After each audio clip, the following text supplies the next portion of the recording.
So it's middle of April and we're getting a bit of turnaround in the tunnel now. The salads and winter crops have been coming out and we've been planting new salad, and today we're going to sow the summer brassicas, summer and autumn brassicas. Today we're going to sow a whole bunch of things. We've got kale, kohlrabi, cauliflower, purple sprouting broccoli, green broccoli. We've got cabbages, winter cabbages, red cabbages, summer cabbages, and a bit of black kale at the end as well. So all in all, quite a variety. I'm going to sow and raise these as transplants, not in module trays. There's various reasons for this. One is they do fine in the soil. It's cheaper, you don't have to water them twice a day when it's warm. They don't run out of food, so you can leave them until they're a bit bigger if the weather's not good at transplanting time. And yep, done it before, it works pretty well. A seed bed has been prepared, it's nice and fine, it's been raked and a string line put out to mark where the rows are going to be.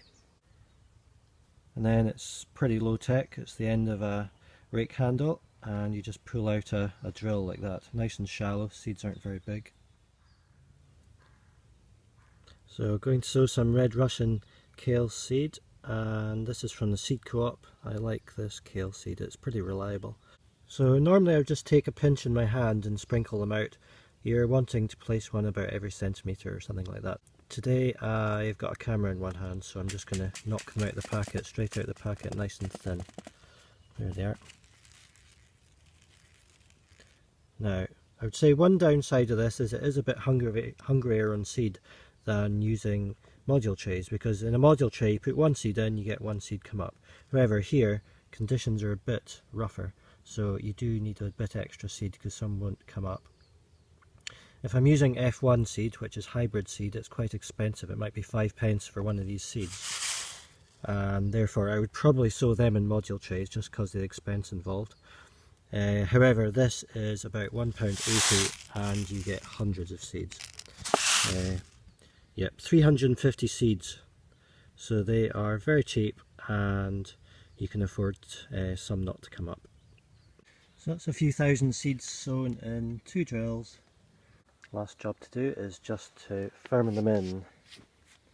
So I use the back of a rake. For this you just tamp it down. So the seeds are only about 2mm round, so you need about 4mm of soil on top.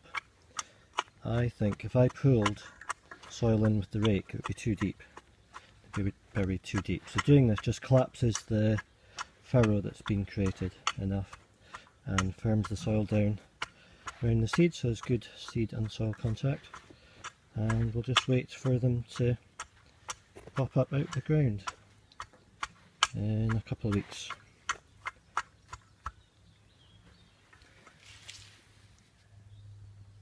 I've used wooden labels to mark what's what because you don't want to get them mixed up, and quite a lot of them look very similar when they're young.